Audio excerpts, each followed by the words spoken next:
today's highlights, Federal Capital Territory Minister Nyesom Wike vows to end open grazing, threatens to demolish tractors not on master plan. Newly appointed Minister for Information and National Orientation, Idris Mohammed, assures of openness and accountability to Nigerians. Plus, Federal Inland Revenue Service steps up plan to prevent tax evasion by firms. Good afternoon and welcome to the RSTV News of 3. My name is Emily Tari Mbero. Do you love and care about Rivers State and her peace? If yes, let's build and take her to greater heights. This is a task we must all accomplish. You can now watch RSTV News via our social media handles, on Twitter at RSTV22PH Online and on YouTube at RSTV Online, while on Facebook at RSTVPH Online. And now details of the news. Commissioner of Police of Rivers State Command, CP Wonyi Polycarp Emeka, says the fight against crime and criminality in the state has improved tremendously. CP Wonyi Emeka said this at the command headquarters in Moscow Road during his weekly press briefing. CP Wonyi said the Rivers State Police operative on Wednesday received information that two men were seen around River Ebuguma. Operatives immediately went to the area on sighting the police. Hoodlums took to their heels while the kidnapped victims were rescued. He added that the operatives of the command, based on intelligence, also arrested one Wanaka Future, Wokoma, and one Gift Eze, also known as Aru Ojo, all of the Akala Olu community in Aoda, who specialized in robbing innocent people along East-West Road and its environs. The CP revealed that one English pump action gun was recovered from the suspects, who are the General Danger Boy of Embras Forest foot soldiers. According to him, police operatives on Friday, following an incessant manhunt of cultists terrorizing Awoda East-West local government area by one General Silas of Odiereke Ubie community, Awoda West local government area, surrendered two pump action guns, one automatic and one manual. Operatives led by Commander Rapid Response Team (RRT) on 18th of August at about 18 hours, and Hawk Team conducted a joint operation at Obonchia, Oyimbo axis of River State, where one name, that name I prefer to withhold it, earlier once kidnapped, was rescued. CP Wonyi further stated that a police operative attached to Rumuji Division received information from a driver to a transport company limited, Lagos, that a Sienna bus with registration number JJJ 179JA, while en route from Lagos to Port Harcourt with 5 passengers, on getting to Rumodogo Junction in a Moha local government area, some hoodlums blocked his vehicle and abducted the 5 passengers. The DPO of Rumuji Division mobilized patrol team to the scene while carrying out a search in the nearby forest and rescued 5 of the kidnapped victims. One suspect, Mr. Gift Odunze, who claimed to be a victim of kidnap, said he was kidnapped under gunpoint, blindfolded, and was taken to an unknown destination when the vehicle was stopped at a checkpoint. It was an exciting moment when a pair of able-bodied young men gathered at Odemirinyi Playground in Ahoda East local government area for wrestling bout. Tagged Ibu Akko Wrestling Ceremony, the event was organized by the King of Akko Kingdom, His Majesty Eze Kasidi Ikegbidi, in conjunction with his Council of Traditional Rulers. Uboka Umeda was there and now reports.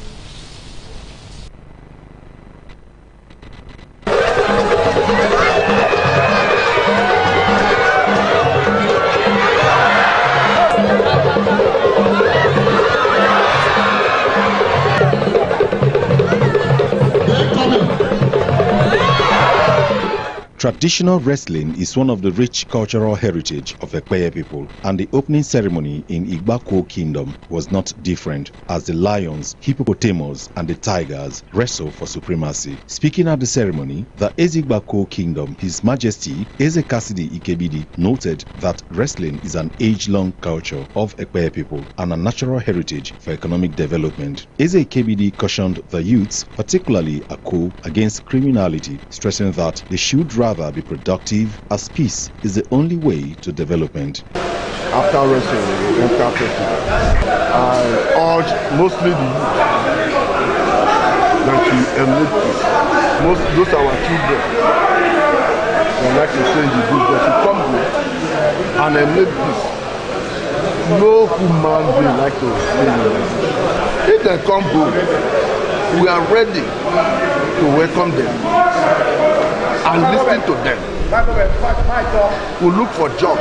Declaring the wrestling season open, the Ezekwe Lobo III of Ekpeye land, His Imperial Majesty Eze Kelvin Ngozi Anugo, appealed to the good people of Ako Kingdom to remain united, as there is no dispute in the leadership of Ako Kingdom, and therefore should support the leadership of Eze Kasidi Ikebidi. The Akalaka also called on misguided youths of Ekpeye to lay down their arms and embrace the amnesty window that is still open to all, as the Ezekwe Lobo in council and the government are still willing and faithful to grant them amnesty if they genuinely surrender their arms and come out of hiding. Wrestling has been our tradition and culture, and wrestling signifies love.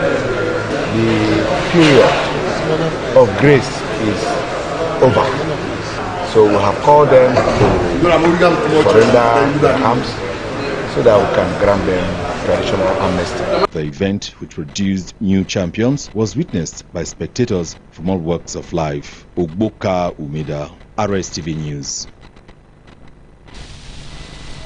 A cross-section of Rivers people have congratulated the immediate past governor of Rivers State, Nyesom Ezenwo Wike, on his appointment as Minister of the Federal Capital Territory, Abuja. Namdolin reports that some respondents also prayed for him to succeed in his endeavor.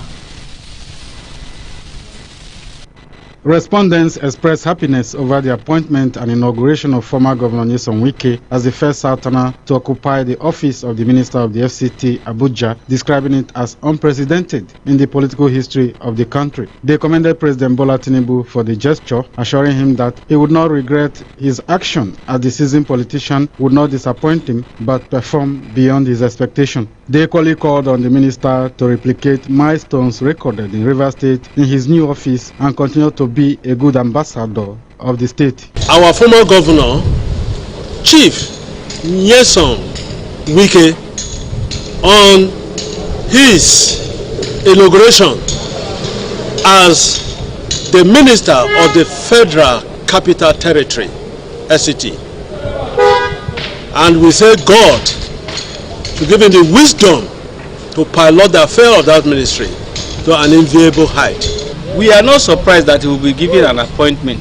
Wike is such a person that every person will want in his cabinet because of his enormous contributions to the polity of Rivers State as well as the nation at large. Respondents also dismissed insinuations from some quarters that the position of FCT minister would not be of any benefit to the state, and urged those with such mindsets to disabuse their minds and see the appointment as a national assignment. You recall that when he was Minister of Education, Junior Minister, Rivers State as a whole benefited. How much more when he is another governor in FCT? So his appointment will yield so many dividends to our people.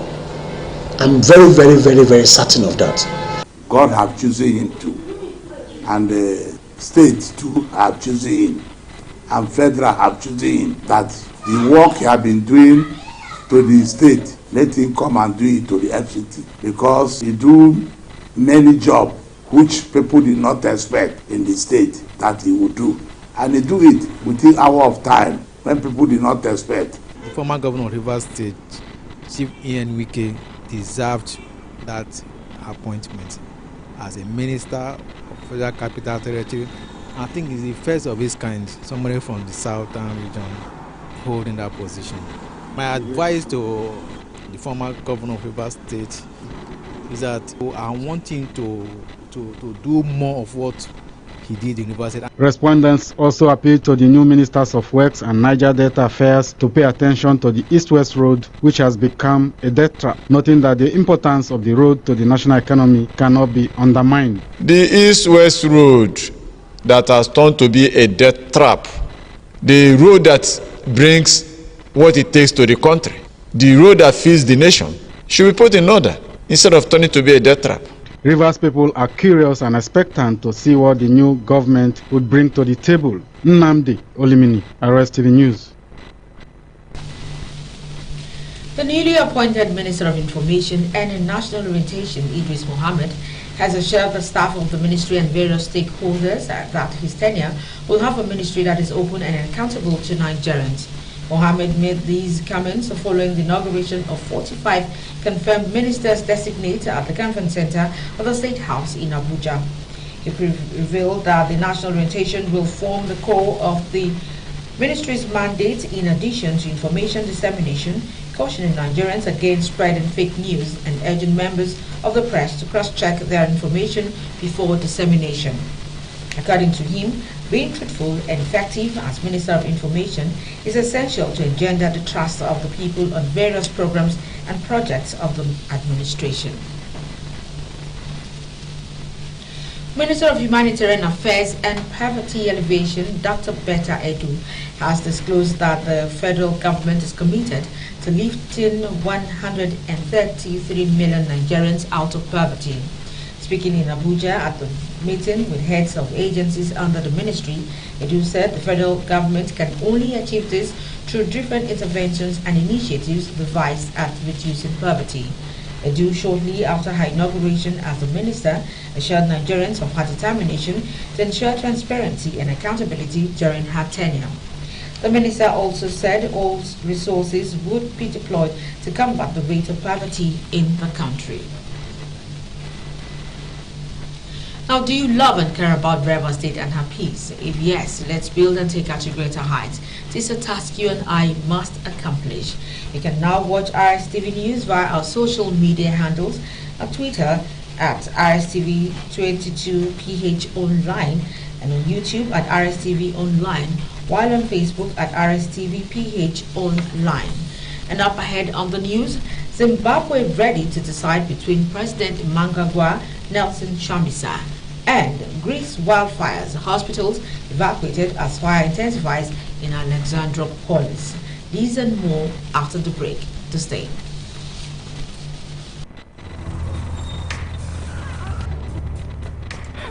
I need the police that can respond to emergencies first. I want the equipment I need to do my job.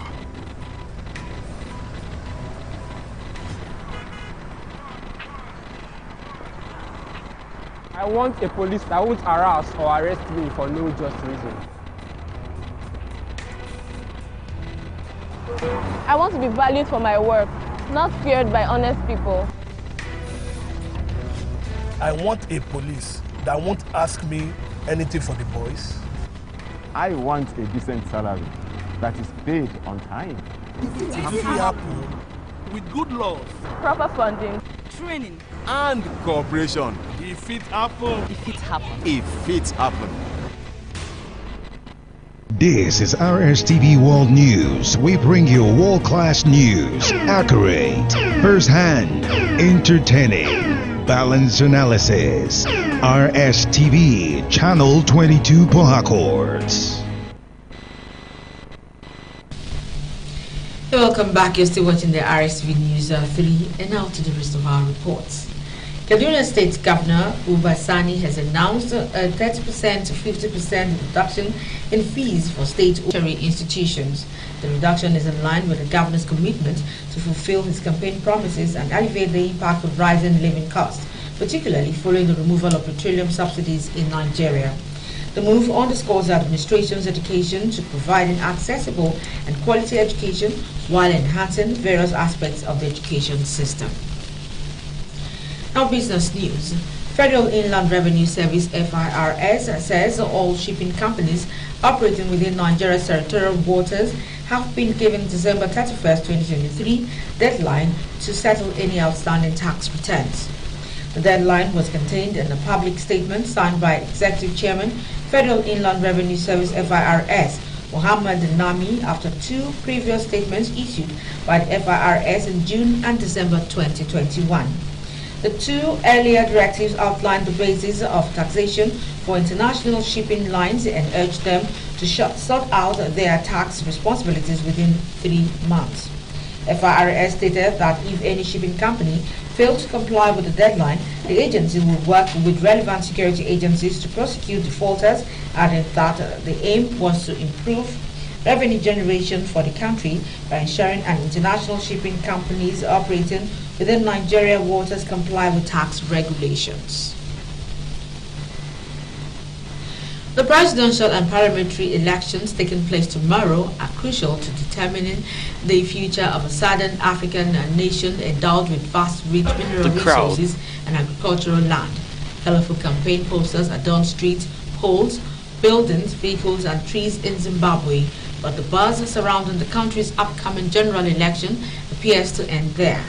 Mugabe's former vice president Emmerson Mnangagwa took over as president after the coup and promised a new beginning that would include economic prosperity, media freedom, easing of the opposition clampdown that marked Mugabe's tenure, and the thawing of relations with Western countries.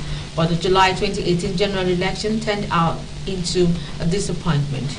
In the presidential race, incumbent Mnangagwa 80 faces challenges from the main opposition leader Nelson Chamisa 45, whom he beat by a razor-thin margin in the last election.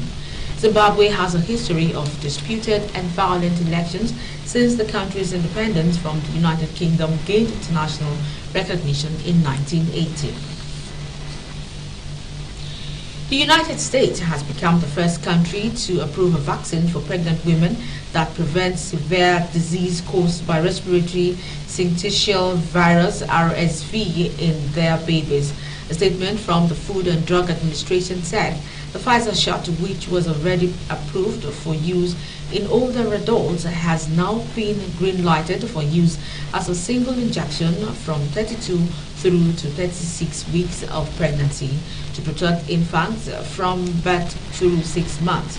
It is the latest in a succession of medicines recently approved against the common microbe, which causes tens of thousands of hospitalizations among infants and the elderly in the United States every year.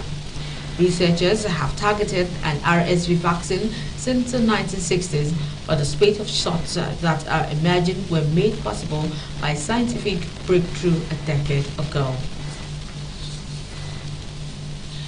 Dozens of patients have been moved from a hospital in northeastern Greece as wildfires burn out of control for a fourth day near Alexandroupolis. The flames reached the grounds of the university hospital, and among those moved were newborn babies and intensive care patients. Many of those evacuated were taken to a ferry in the nearby port as patients hooked up to oxygen bottles lay on mattresses on decks of the ship converted into hospital wards. Alexandroupolis, a major port close to Greece's northeastern border with number Turkey, is one of Greek regions tackling wildfires whipped up by high winds and temperatures which are set to reach 39 centigrades 102 Fahrenheit on Tuesday. Greek officials ordered a fleet of ambulances and buses to take some 115 patients away from the university hospital on the northeast fringe of the city. Hospital, while the operation was taking place, and the hospital was enveloped in a thick cloud of smoke and ash, adding that explosions in the hospital were and oxygen bottles exploding.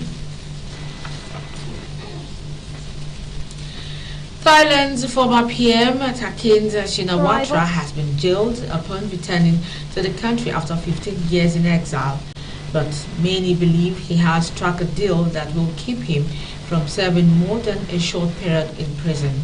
He arrived in a private jet ahead of a vote for the next Thai leader. The front runner is from his Few Thai party and was then sentenced to 8 years of 3 former convictions and then to Bangkok remand prison, which he says were politically motivated.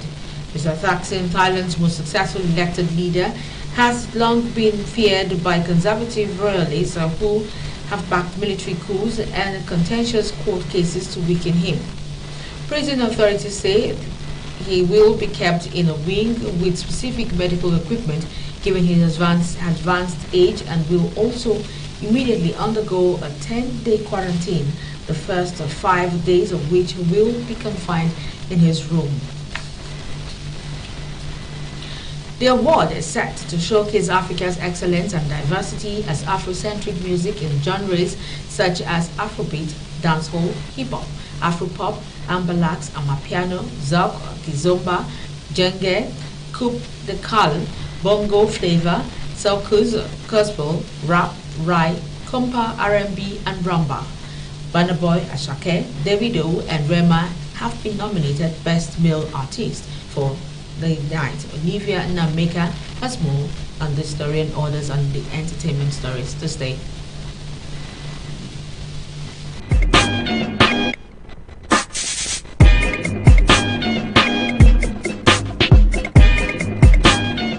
The award, which will take place on October the 21st, 2023 in Kigali, Rwanda, will attract superstars across the world, and they will compete in 22 awards categories, and winners will take home the unique Trace Award trophy. Founder and chairperson of the Nigerian Selection Committee, NOSC, for the Best International Feature Films category of the prestigious Academy Awards, popularly known as Chinezie Abonyi, has resigned. This is coming days after Chinezie secured the Oscars reapproval of the NOSC in preparation for the 29th edition of the Academy Awards to hold in 2024. NOSC, which announced its founder's decision in a statement on Monday, said that the new leadership will be made known in due course. As Chinezie hands over to a new team, the NOSC considers the transition as the end of an era, characterized by unwavering dedication to standards, professionalism, and remarkable legacies. The domestic box office has a new ruler. Barbie is now off the throne after dominating for 5 weeks. The iconic doll bows to a newcomer after ruling the box office and making a total of $197 million. Globally, the Margot Robbie-led movie has made $1.279 billion and counting. In the first place, we now have the newcomer Blue Beetle. According to the latest figures from the Cinema Exhibitors Association of Nigeria, the latest DC superhero adventure claimed the #1 spot by opening in 59 locations with 27 million naira from August the 18th, 2023. Olivia Nemeka, RSTV Entertainment News.